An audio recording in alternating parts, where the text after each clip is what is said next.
তা প্রকাশ এখনো অবধি কতটা বৌদির বিশ্বাস অর্জন করেছো? তা তো বৌদি হাফ ডজন হবে।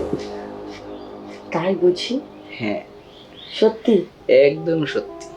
তাহলে কি তোমাকে বিশ্বাস করা যায়? নির্দ্বিধায়। জানেন বৌদি, এ জগতে চোখের ভাষাটা বোঝা খুবই দরকার, কারণ এই চোখেই বলে দিতে পারে যে আপনার গাছের গোড়া একদম খাকা করছে। এক ফোঁটা বৃষ্টি এসে যদি আপনাকে ভিজিয়ে দেয়, তাহলে আপনার মতন প্রশান্তি আর কেউ পাবে না। তুমি ঠিকই বলেছো প্রকাশ, আমার গাছের গোড়ায় প্রচুর জল লাগবে, প্রচুর প্রচুর। কারণ একটু বৃষ্টিতে আমার হবে না, আমি চাই মুষলধারে বৃষ্টি হোক। সে বৃষ্টি দেওয়ার জন্যই তো আমি এসেছিলাম। তাহলে চলেন। না না, এখন না, তুমি এক কাজ করো। ওই তুমি তো জানো আমার ভাসুর আছে না, ও যে কোনো সময় চলে আসতে পারে। সামনে 10 তারিখে আমার ভাসুরের বন্ধুর জন্মদিন, সেদিন না রাত্রে সে ওখানেই থাকবে। তুমি না সন্ধ্যায় চলে এসো, ঠিক আছে? আজকে একটু ভিজিয়ে দিই না। কখন চলে আসবে তুমি বুঝতে পারছো না কেন? তুমি আসবে তো প্রকাশ? আসবো না মানে? আমার তো না আসলে হবেই না। তাহলে যেহেতু বললেন, তাহলে আজকে আসি। আচ্ছা ঠিক আছে। কত জল ছিল বৌদি, কিছুই দিতে পারলাম না। আজকে আসি, থাকেন তাহলে, আমি ঠিক সময় চলে আসবো। একটু বৃষ্টিতে আমার হবে না, আমি চাই মুষলধারে বৃষ্টি। সে বৃষ্টি দেওয়ার জন্যই তো আমি এসেছিলাম। তুমি আসবে তো প্রকাশ? আসবো না মানে? আমার তো না আসলে হবেই না। আমার তো না আসলে হবেই না।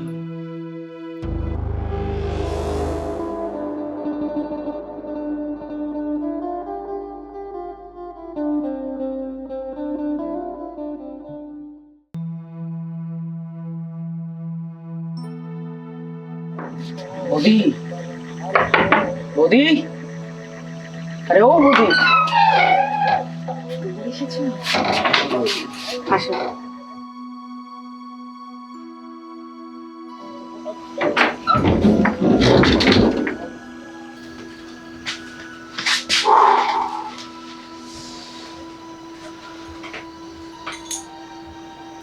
আসতে তো কেউ দেখেনি তোমাকে? কি দেখবি, চারিদিকে একদম শুনশান হয়ে গেছে। আজকে কিন্তু সেই বৃষ্টি হবে যাতে গাছের গোড়া অব্দি জল যায়। তার বলতে, আচ্ছা আপনার ভাসুর আসবে না তো আবার? আরে না, আসবো না। তাহলে তো বাঁচা গেল। আচ্ছা দাঁড়াও, তোমার ভাইয়া হয়তো ফোন দিচ্ছে, আমি একটু। ভাবি আবার ফোন? এই সময় ফোন?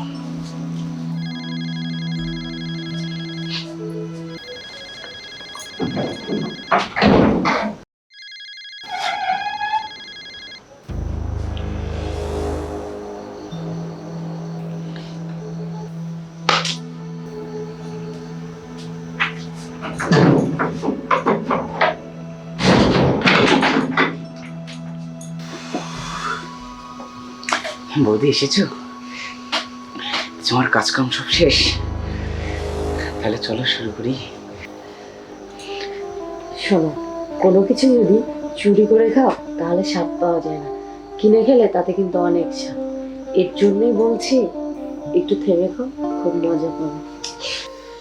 তো ধীরে ধীরে যে করছো বৌদি, যদি বৃষ্টি পড়াই থেমে যায় তখন বলবে গাছের গোড়াই তো ভিজাতে পারলি না। তো চলো শুরু করি। দিবা, ও মা দরজা খোলো। ছাড় ছাড় বলছি, ছাড়। কি করছিস তুমি এগুলা? কি কর দাদা, বাঁচান দাদা, ছাড় ছাড় ছাড় শুধু দাদা। বোমা দরজা খোলো। দাদা এসেছেন দাদা, দেখেন দাদা, নেট বিলের কথা বলে আমার সব সর্বনাশ করে ফেলবো দাদা, আমার ক্ষতি করে ফেলবো দাদা। দাদা দেখেন দাদা। এই দাদা আমি তুই আমার বৌমার ঘরে কেন? দাদা আমি কিছু, আপনার বৌমা এই, আমাকে জোর করে কিছু এনেছে। বলেছি মানে? হ্যাঁ? আপনি বসুন, আমি আপনাকে সব দেখাচ্ছি। আপনি বসুন। এই দেখেন, এই, এই তুই কি দেখাবি? হ্যাঁ তুই কি দেখাবি? এই দেখেন, এই দেখেন, এই দেখেন। আপনি আজকে বাড়িতে থাকবেন না বলে আমাকে ডেকেছিল। এই দেখেন। দেখি দেখছেন, আমাকে পুরোপুরি ফাঁসানোর প্ল্যানে ছিল। ছি ছি ছি ছি। বৌমা, তুমি এত নিচে নেমে গেছো? মান সম্মান সবকিছু আমার ধূলিসাৎ করে দিলে। তাছাড়া কি করব? আপনার ভাই 5 বছরের কথা বলে 10 বছর হয়ে গেছে এখনো দেশে আসে। তাহলে কি করতে পারি আমি আর বলেন?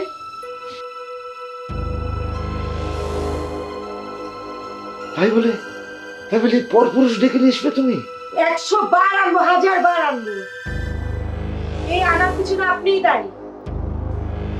কি বলছো? আমি দায়ী মানে? হ্যাঁ, আপনিই দায়ী। কারণ 5 বছরের জায়গায় 10 বছর হয়ে যাচ্ছে। যখন আপনার ভাই দেশে আসতে চায় তখন আপনি কি বলেন? আজকে এটা লাগবে, কালকে ওইটা লাগবে, ওইখানে টাকা লাগবে, সেখানে টাকা লাগবে। এই অজুহাত দিয়ে আপনি 5টা বছরের জায়গায় 10টা বছর কাটিয়ে দিয়েছেন। তাহলে আমি কিভাবে থাকবো? 10টা বছর একটা মেয়ে তো আমি, তাই না? তাই বলে তুমি এই পথ বেছে নেবে? তুমি তো আমাকে বলতে পারতে। আপনাকে বলে কি লাভ হবে? আপনাকে বললে বলতেন নির্লজ্জ বেহায়া আমি, আমার কোনো মান ইজ্জত কিচ্ছু নেই, এটাই তো বলতেন। আপনি আপনার স্ত্রীকে ছাড়া কতদিন থাকতে পারতেন? কি হলো, তাকান আমার দিকে। এখন কেন তাকাতে পারছেন না আপনি? বৌমা, তুমি ঠিকই বলেছ। আসলে ভুলটা আমারই। জানো বৌমা, আমরা এক সময় খুব গরিব ছিলাম। এই মানুষের বাড়ি বাড়ি কাজ করে দিনকাল পার করতে হতো। অনেক কষ্ট করে ছোট ভাইকে বিদেশে পাঠান, যাতে সমাজের আর 5টা মানুষের মতো আমাদেরও যাতে ধন সম্পদ ব্যাংক ব্যালেন্স যাতে হয়। আর এগুলেন কিছুই ভাবতে ভাবতেই মানে তোমার কথাটা আমার মানে মন থেকে একেবারে উঠেই গেছে। আসলে ভুলটা আমারই। আমি তোমাকে কথা দিচ্ছি, আমি আজকেই দিনেশকে ফোন করবো, ও যেন খুব তাড়াতাড়ি যাতে দেশে আসে। এই যা, তুই এখান থেকে সর, যা। শোনো বৌমা, যেটা হবার তা তো হয়ে গেছে। তুমি আমাকে ক্ষমা করে দিও। আর আমি দিলীপকে এখনই দাও দাও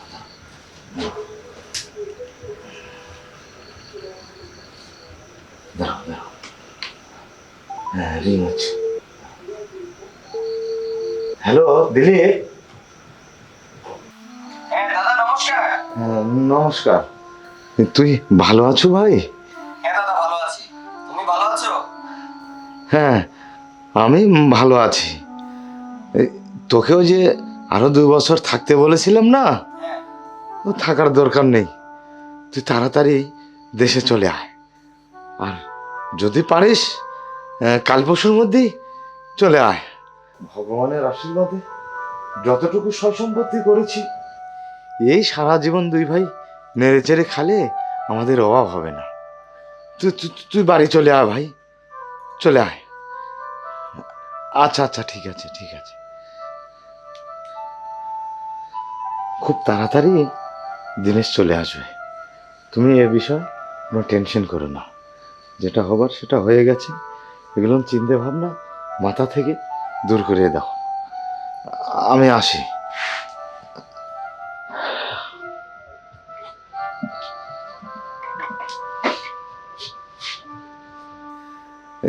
তোকেও যে আরো 2 বছর থাকতে বলেছিলাম না, ও থাকার দরকার নেই। তুই তাড়াতাড়ি দেশে চলে আয়। আজকে যদি এই নাটকটা না সাজাতাম তাহলে হয়তো বা কখনোই দিলীপকে আসতে বলতো না দাদা। ভালোই হয়েছে, আমার প্ল্যানটা কাজে লেগেছে। দেখি দিলীপকে আমি একটু ফোন দিই।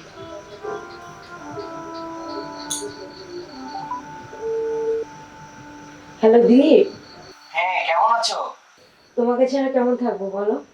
শোনো শোনো, আর তোমার জন্য একটা খুশির খবর আছে। তাই নাকি?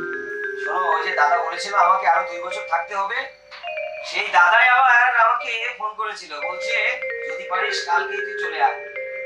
সত্যি তুমি কালকে আসবে? আরে না, তবে এই সপ্তাহ বা এই মাসের মধ্যে আমি চলে আসবো। সত্যি তুমি আসবে এই মাসে বা এই সপ্তাহে? আমি তো বললাম এই সপ্তাহে যদি না পারি এই মাসের মধ্যেই চলে আসবো, তুমি কোনো চিন্তা করো না। আমার যে কি আনন্দ লাগছে তোমাকে বলে বোঝাতে পারবো না আমি। আচ্ছা ঠিক আছে, আমি এখন একটু কাজ করছি, রাতে আবার কথা বলবো, কেমন? আচ্ছা ওকে বাই। আমি তো বললাম এই সপ্তাহে যদি না পারি এই মাসের মধ্যেই চলে আসবে, তুমি কোনো চিন্তা করো না।